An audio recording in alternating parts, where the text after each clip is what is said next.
অবশেষে দীর্ঘদিন পর নবম পে স্কেল ঘোষণা করতে যাচ্ছে সরকার। পে স্কেল নিয়ে সরকারের গোপন সিদ্ধান্ত ফাঁস। বাংলাদেশের প্রশাসনিক ইতিহাসে আজকের দিনটি বিশেষ তাৎপর্য বহন করছে।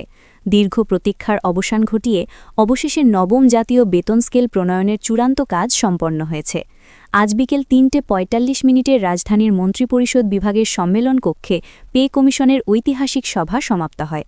পে কমিশনের চেয়ারম্যানের সভাপতিত্বে অনুষ্ঠিত এই সভায় দেশের সরকারি কর্মকর্মচারী ও পেনশনভোগীদের জন্য যুগান্তকারী সিদ্ধান্ত চূড়ান্ত করা হয়েছে। পে কমিশনের এই সর্বশেষ সভা থেকে বেরিয়ে আসা তথ্য অনুযায়ী এবারের বেতন স্কেলে কেবল কর্মরতদের বেতন বৃদ্ধি নয়, বরং অবসরপ্রাপ্ত পেনশনভোগীদের জন্য বৈপ্লবিক পরিবর্তন আনা হয়েছে। সভা শেষে কমিশনের একজন ঊর্ধ্বতন সদস্য জানাবাদিকদের পেনশন সংস্কার ছিল আজকের সভার মূল আলোচ্য বিষয়। তিনি বলেন, এবার পেনশন বৃদ্ধির ক্ষেত্রে একটি নতুন ও বিজ্ঞানসম্মত পদ্ধতি অনুসরণ করা হয়েছে, যা পেনশনভোগীদের আর্থিক অবস্থা অনুযায়ী ভিন্ন ভিন্ন হারে সুবিধা প্রদান করবে। কমিশনের সুপারিশে পেনশনভোগীদের মাসিক আয়ের ভিত্তিতে ৩টি স্তরে বিভক্ত করা হয়েছে। প্রথম স্তরে রয়েছেন নিম্ন আয়ের পেনশনভোগীরা, যারা বর্তমানে মাসে ২০,০০০ টাকার কম পেনশন পান।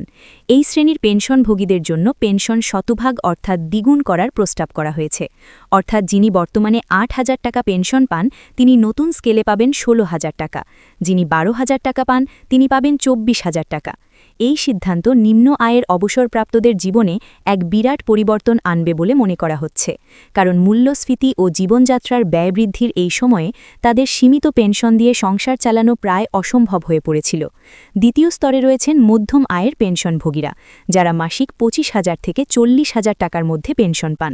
তাদের ক্ষেত্রে ৭৫% পেনশন বৃদ্ধির প্রস্তাব করা হয়েছে।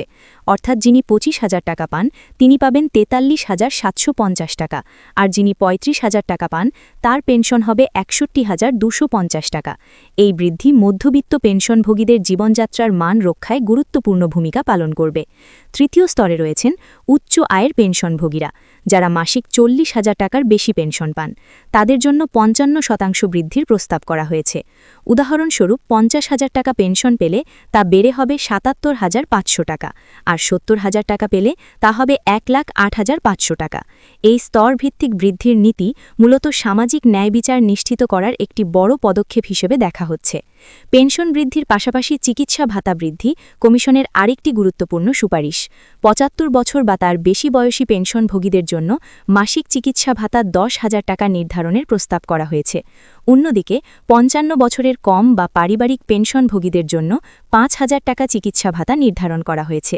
এটি প্রবীণদের চিকিৎসা ব্যয় বহনে বড় সহায়ক হবে বলে মনে করা হচ্ছে। এদিকে কর্মরত সরকারি কর্মচারীদের জন্য উল্লেখযোগ্য বেতন বৃদ্ধির প্রস্তাব করা হয়েছে। ২০তম গ্রেডের সর্বনিম্ন মূল বেতন ২০,২৫০ টাকা নির্ধারণ করা হয়েছে। বিভিন্ন ভাতা যোগ হলে একজন নতুন কর্মচারীর মোট বেতন দাঁড়াবে প্রায় ৩০ থেকে ৩৫,০০০ টাকা।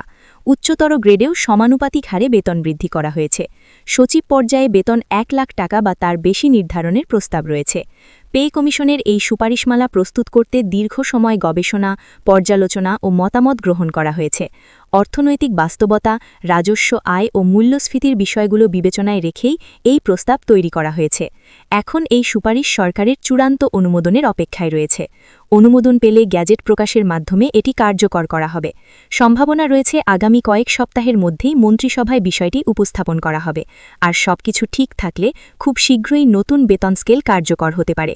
দেশের প্রায় ১৫ লাখ সরকারি কর্মচারী এবং ৫ লাখের বেশি পেনশনভোগী এই সিদ্ধান্তের আওতায় আসবেন। এই বেতন স্কেল বাস্তবায়িত হলে সরকারি ব্যয় বাড়লেও কর্মচারীদের জীবনযাত্রার মান উন্নয়ন এবং অর্থনীতিতে ইতিবাচক প্রভাব পড়বে বলে মনে করছেন বিশেষজ্ঞরা। সব মিলিয়ে পে কমিশনের এই সুপারিশ দেশের প্রশাসনিক ইতিহাসে একটি গুরুত্বপূর্ণ মাইলফলক হয়ে থাকতে পারে। এখন আপনার কাছে প্রশ্ন, এই নতুন পে স্কেল কি সত্যি সবার জন্য ন্যায্য হয়েছে? পেনশন বৃদ্ধির এই কাঠামো কি আপনাকে সন্তুষ্ট করেছে? সরকার কি দ্রুত এটি বাস্তবায়ন করতে পারবে বলে আপনি মনে করেন? আপনার মতামত কমেন্টে জানান। ভিডিওটি ভালো লাগলে লাইক দিন, শেয়ার করুন এবং এমন গুরুত্বপূর্ণ আপডেট পেতে সাবস্ক্রাইব করতে ভুলবেন না। ধন্যবাদ।